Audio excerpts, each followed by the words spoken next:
Welcome to this special episode of Pulse. Yes, as you've probably guessed it, this one will be all about Diablo 3, but it won't feature any old Diablo 3 news though. Today we're focusing on the news, announcements, reveals and revelations from the media or press event that went down in Irvine, California on the 27th of July. As all of you Diablo fans out there, and I guess even those of you that don't know too much about the series also probably know by now, the NDA was lifted on the 1st of August and the floodgates were opened. There's just a ton of stuff to look at, listen to and enjoy. A quick disclaimer, I'm not going to pick everything apart with a fine-toothed comb, but you are free to do so yourself. That's how it usually works, isn't it? I will just briefly cover everything that was announced or touched on at the event, and you can explore all of it at your own leisure in the links below or right here on YouTube. While talking about this, I will be showing off the screenshots and artwork from the event, and a little later in the video you'll also be able to see the gameplay footage that was provided in the press kit. You can obviously skip to the footage right now if you like to, but let me not bore you any further with any more of this. First up, I will mention this right at the start as to not get any hopes up. We weren't given a beta start date, so put that from your mind, for now at least. The beta or beta, depending on where you're from, does look to be coming soon, and I wouldn't be surprised if we get an announcement at the investor conference call on August the 3rd. Yes, let's all hold thumbs and hope that Mike Morhaime will in fact be the bearer of that sweetest of news. I will say that most sites are guessing that we'll see the beta this month, so have hope. A few extras to that, there wasn't really much talk on release dates either. Blizzard are still just saying that they want to release it in 2011, but won't if it's not ready. We will be seeing all 5 classes in the beta, and will be able to play through the campaign up until King Leoric.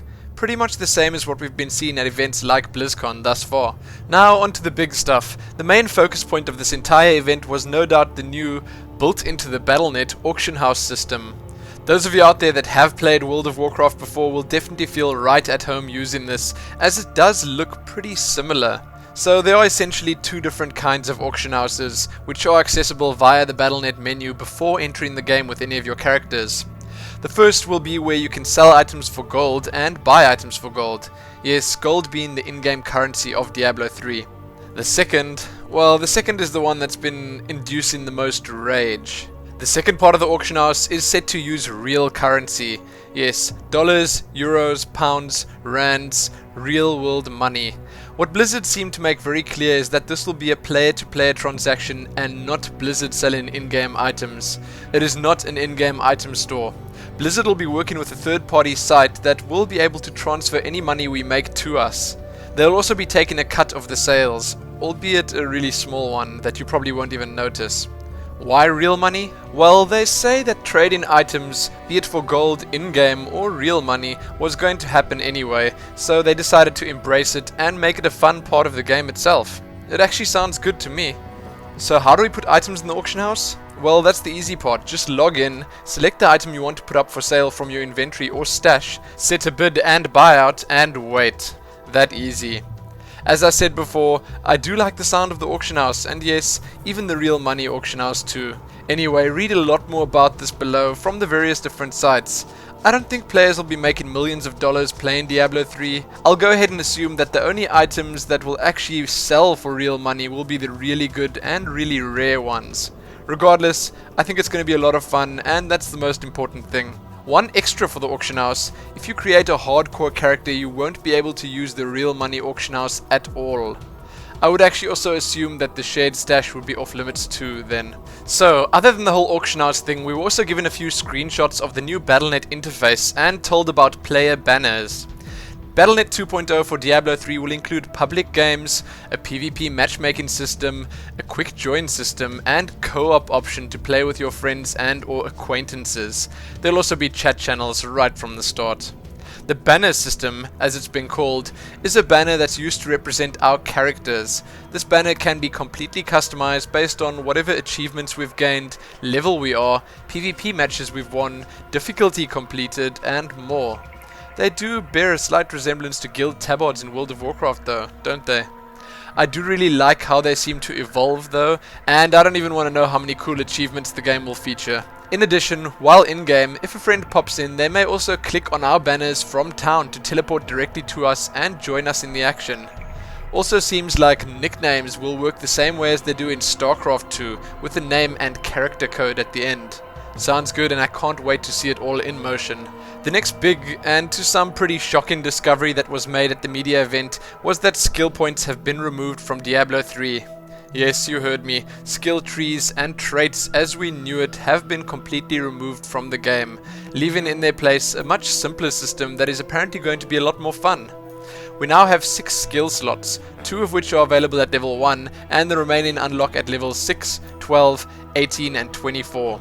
These skill slots can be filled with skills from a bank of skills that will unlock as you level and is obviously dependent on your class. Yes, there will be a lot of skills to choose from. It seems like the player can swap skills on the fly without having to be in town or pay anything. Traits have also been removed and replaced by 3 passive skill slots, which unlock at levels 10, 20 and 30, providing powerful latent effects for your character. The passive skills work much like the active ones and can be chosen and swapped out from the larger pool on the fly. We've been told that nothing has changed with the rune system though. They still alter the nature of the skill you socket them into and will be accessible pretty early on in the game. Last up in this media event recap, we have a few interesting items to talk about. Pretty early in the game, the player will receive 3 different items via quests. These items will automatically be integrated into your character paper doll. Yes, that means they don't take up any inventory space at all. The first one is the Nephilim Cube. We've heard about this one before. This will give you the ability to salvage materials from items in your inventory. Then there's the Cauldron of Jordan, which can sell any items from your inventory for gold. This means you won't have to return to town to vendor items as often. And finally, talking about returning to town, there's the Stone of Recall, which is essentially just a scroll of town portal that doesn't get consumed when you use it. There are a few restrictions on when or where you can use it, but yeah, it still sounds pretty good. So that's about it. Well, not really. There's a ton more to look at, and I really mean that. You should definitely do yourselves the favor of exploring the links below a little bit. Extras that you can check out include a few minor changes to the lore of the series. Those are pretty interesting. FAQs for various different aspects of Diablo 3, including the auction house, the beta and more. Apparently Blizzard won't be allowing mods in Diablo 3. Then you can have a look at the class crests that were revealed at the media event for all 5 classes. There are interviews done by various attendees with both Jay Wilson and Rob Pardo, which I also suggest you guys and girls take a look at. Then there was a bit of a discussion about the intro cinematic of Diablo 3 that was shown. This was apparently in a pretty weird artistic style that was not typical Blizzard. We can only have 10 characters per account, and lastly, you can find a link to the location of the August 3rd conference call. Might be worth listening to. That is all there is, sort of. I'm sorry I didn't cover every tiny little detail in full detail, but I'm sure you got all the big stuff. Now, I will leave you with the 7.5 glorious minutes of gameplay footage that was released by Blizzard to the press members. I hope you've enjoyed all the art and screenshots too. The links below include a ton of interesting articles on a ton of different sites, and right here on YouTube, Force has also covered all of it quite extensively. Check it out, enjoy it, savor it, and let me know what you think about all of it. Don't hold back, good or bad, I'd love to hear it. So again, that's it. Thanks for watching. Remember to tune into that conference call on August the 3rd and check back here soon for more. Most importantly though, happy Diablo 3 auction house.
Your mother's secrets are here. People said she was a witch, but I never believed it.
I feel better now.